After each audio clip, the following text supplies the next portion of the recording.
a family comedy છે. પણ પપ્પા આપણને તો ફાયદો થવો જોઈએ કે નહીં? અરે પણ હું શું કહું છું કે આપણે સૌ આમ પોતપોતાનો ફાયદો જોશું ને તો બધાને ખોટ જશે. હા હો વેવાણ, ઈ તમારી વાત હાવ સાચી. આપણે એક કામ કરીએ, આપણે એકબીજાનો ફાયદો વિચારીએ. જેમ કે હું આ બે છોકરીઓનો ફાયદો વિચારું, આ બે છોકરીઓ તમારો ફાયદો વિચારે, તમે પાછો મારો ફાયદો વિચારો, હું આમનો ફાયદો વિચારું, આ વેવાઈનો ફાયદો વિચારે. પછી એમાં ફાયદામાં ફાયદો થાય અને આમ ફાયદામાં ફાયદો થાય, પણ આમ ફાયદામાં ફાયદો ન થાય. ઉભી રે, બહુ આમ ગોટાળો ને ગૂંચવાડો કરી મેલો છે. કોણ કોનું હું વિચારે ને હું ફાયદો, આ વિચાર કરવામાં મને એવા વિચાર આવે કે મારે તારો વિચાર સાંભળવાનો, ત્યાંના વિચારો પર હું વિચાર કરું, એમાં કયો વિચાર સાચો એ વિચારમાં આપણે વિચારી જઈએ. અરે આટલું બધું એક સાથે બોલશો તો ગૂંચવાડો ઉભો નહીં થાય તો બીજું શું થશે? પહેલા પૂરી વાત તો સાંભળી લો. પણ કોની વાત? મારી વાત સાંભળી લો. એક મિનિટ, લાગે છે પપ્પાએ કોઈ પ્લાન બનાવ્યો છે. આ તારા પપ્પાના પ્લાન પણ છે ને એના જેવા જ, સમજવામાં ખૂબ અઘરા, અને વળી પાછો ફાયદો થશે કે નહીં એની તો કોઈ ગેરંટી નહીં. વિદ્યા, વાહ, પ્લાન સાંભળ્યા પહેલા ટીકા શરૂ કરી નાખી.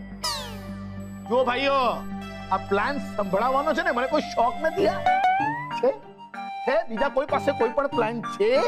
જો હોય તો સંભળાવો. અરે પપ્પાજી, તમે શું કામ નારાજ થાઓ છો? અરે નારાજ ન થાવ તો શું કરું? નાચો. ઈ આઈડિયા હારો છે વેવાઈ. અરે તમે લોકો પૂરી વાત તો સાંભળો. અહીંયા આપણા પૈસા ડૂબવાની અણી પર છે. અહીંયા કોઈ સિરિયસ છે જ નહીં આ વાત પર. આવી રીતે એકબીજાની સામે આંખો કાઢવાથી, ગુસ્સો કરવાથી કોઈ ફાયદો થવાનો છે? હવે પ્લાન સાંભળ્યો એટલે એક વાતનો ચોટલો શરૂ થઈ જાય. સંભળાવું છું, બધા ધ્યાનથી સમજી લો. હવે જો આપણે જે આ ચર્ચા કરી રહ્યા છીએ એ વિશે પાર્થને જરાય ખબર ન પડવી જોઈએ. તો એ છે ને બધું પાણીમાં મેળવી નાખશે. એટલે જ આપણે આજે સિક્રેટ મીટિંગ છે ને એ અભ્યંકર હાઉસમાં રાખી છે. બરાબર. હા, આપણો પાર્થ પણ ખરો છે નહીં, એને આપણા પરિવાર કરતા પેશન્ટની ચિંતા વધારે છે. એ જ સાચો ડોક્ટર હો વેવાણ. એક મિનિટ, પાછી આડાપાટે વાત નહીં કરો. પપ્પાની વાત તો પૂરી થવા દો. થેન્ક યુ દિશા. એ તો મારી ફરજ હતી. બેટા બહુ જ ખુશ છું, ખરેખર બહુ જ ખુશ છું કે તું તારી ફરજ સમજવા માંડી છે. મારા હારા તારું ફેમિલી પ્રકરણ પૂરું થયું અને ન થયું હોય ને તો એ પછી પતાવી લેજે. અટાણે મુદ્દાની વાત કરવાની છે. હા, યસ. તો સાંભળો, પ્લાન એકદમ સિમ્પલ અને સરળ છે. સમ ત્યાં જમ. અને આ વાત માટે સૌથી મોટો અવરોધ અત્યારે છે પાર્થ. હવે પેલો અમિત છે ને એ તો હોશમાં નથી, પણ એની લોટરીની ટિકિટ તો આપણે એનકેશ કરાવી જ શકીએ છે ને. પણ આપણો પાર્થ જે છે એ ટિકિટને હાથ પણ નહીં લગાડવા દે. બરાબર. હવે આપણે જો બધા અલગ અલગ થઈને ટિકિટ મેળવવાની ટ્રાય કરશું ને તો કોઈ મેળ નહીં મળે. સૌથી પહેલા આપણે શું કરીએ ખબર છે? આપણે બધા છે ને એક થઈ જઈએ અને પછી પાર્થને પણ પટાવીએ. એવું જ હોય તો આપણે પાર્થને થોડો હિસ્સો આપી દઈશું, જેથી શું છે એ આપણને લોટરીની ટિકિટ આપી દે. અને પછી લોટરીની જે રકમ આવશે ને એ આપણે બધા વેચી લઈશું. એટલે કેવી રીતે વેચવાની? બધાના ભાગે કેટલું આવે વેવાઈ? સમજાવ. હવે જો 3 પાર્ટીએ આ લોટરીની ટિકિટમાં ઇન્વેસ્ટમેન્ટ કર્યું છે, બરાબર?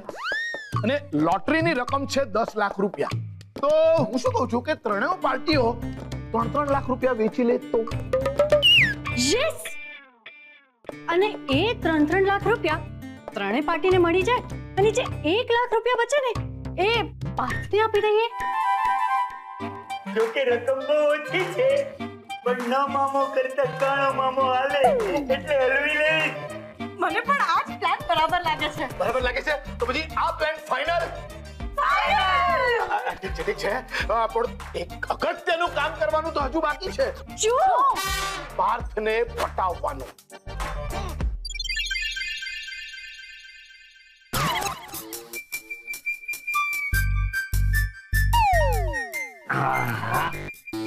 આ તો બહુ તડકો છે ને એટલા માટે કાળા ચશ્મા લગાવે.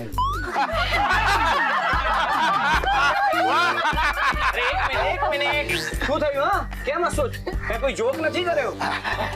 બાકી આપણા પાર્થની ચતુરાઈનું તો કેવું પડે હો. આહો અમિતને તડકો ન લાગે એની માટે કાળા ગોગલ્સ પહેરાવ્યા. ટોપના પેટનો આઈડિયા છે. અરે અમારા પાર્થમાં છે ને નાનપણથી જ આમ સૂક્ષ્મ અક્કલ છે ને ભારો ભાર છે ભાઈ. હા અરે મારો પાર્થ તો છે ને 5 વર્ષનો હતો ત્યારથી જ ખૂબ દયાળુ છે. અહીંયા વરંડામાં કીડીઓ થઈ જાય ને તો એના માટે પણ જીદ કરતો કે કીડીઓ માટે મારે ગોગલ્સ જોઈએ છે. અરે નાનપણમાં શું મને તો એવું લાગે છે કે ગયા ભાવથી પાર્થ કુમારમાં આવા બધા ગુણો હશે. બધાની માટે પાર્થના મનમાં કેટલો પ્રેમ ભાવ છે ને એ મારાથી વધુ કોણ જાણી શકે. હું પાર્થની સાથે જ તો મોટી થઈ છું. બધા આટલા બધા વખાણ કરશે તો હું શું બોલું? મારા માટે તો કોઈએ કઈ રાખ્યું જ નથી.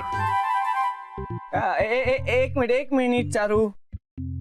આમ અચાનક જ બધાને મારા ગુણ દેખાવા માંડે. હા દાળમાં કઈ કાળું લાગે છે. એ પાર્થ બેટા મારા તો છે ને માથામાં પણ કઈક કાળું છે.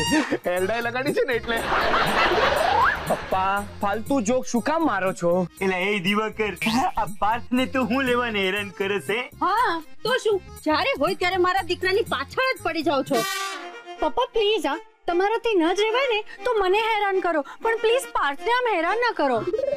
ઓહ આજે બધા એક સુરમાં કેવી રીતે આવી ગયા? આ શું જાદુ છે? પાર્થ એકચ્યુઅલી છે ને અમને અમારી ભૂલ સમજાઈ ગઈ છે. હા અને અમે લોકોએ અંદરો અંદર સમજૂતી કરી લીધી છે. શું વાત કરે છે? ના એટલે કે મારા માન્યામાં નથી આવતું. જીજુ હું સમજાવું. એટલે અમે બધાએ નક્કી કર્યું કે અંદર અંદર ઝઘડવા કરતા આ ઇનામની રકમ છે ને એ અંદરો અંદર વહેંચી લઈએ. સૌએ ઇનામ વહેંચી લેવાનું નક્કી કર્યું છે. એટલે આ અમિતભાઈએ બધા પાસેથી પૈસા લીધા અને એ પૈસાથી લોટરીની ટિકિટો ખરીદી. તો એ લોટરીના ઇનામ પર બધાનો હક ખરો કે નહીં? પણ અમિતે જે કહીને બધા પાસેથી પૈસા લીધા છે એ રીતે તો ભાગ પાડવા મુશ્કેલ છે ને. હા અને અમિતના કહ્યા પ્રમાણે 10 લાખમાંથી 5 લાખ અમિતના અને 5 લાખ જેને લોટરી માટે પૈસા આપ્યા હોય એના થાય. પણ એલી પૈસા આપનારું કઈ એક થોડું છે. આવડા એ બધાય પાસેથી રૂપિયા ખંખેર્યા છે. હા બરાબર છે. તો હવે જો સમજો 5 લાખના આપણે 3 સરખા ભાગ કરીએ તો દરેકના ભાગે 1,66,660 રૂપિયા અને 6 પૈસા આવે. બરાબર? મને તો 6 પૈસા પણ જોઈ છે.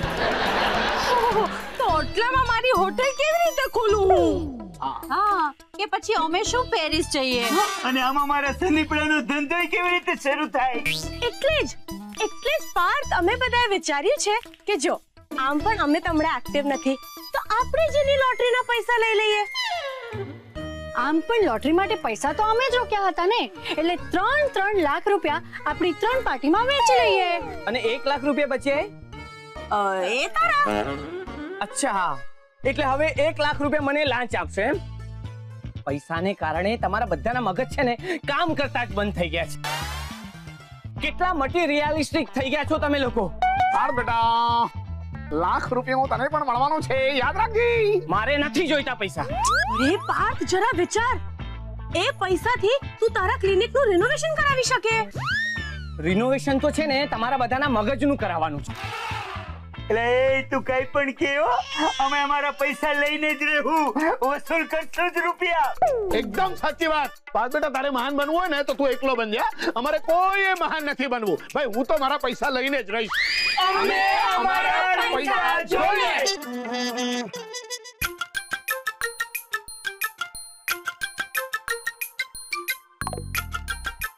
ડોક્ટર પાર્થ. હા હું જ પાર્થ છું. પણ મેડમ હવે હું ડોક્ટર નથી રહ્યો કારણ કે મારા પરિવાર સાથે રહી રહીને હું પણ એક પેશન્ટ બની ગયો છું. શું? કઈ દે એ જ ડોક્ટર પાર્થ છે. ફાલતુ જોક્સ મારવાની એને છે ને આદત છે. બાય ધ વે તમે કોણ? અમિત. આવો અમિત. मी यांची पत्नी नीना कुलकर्णी. हे अमित. हे काय काय झालंय यांना એ શું થયું છે અમને ઓહો આ ક્યાં આવી ગઈ હવે પૂછશે કે અમિતને શું થયું છે તો હું શું જવાબ આપીશ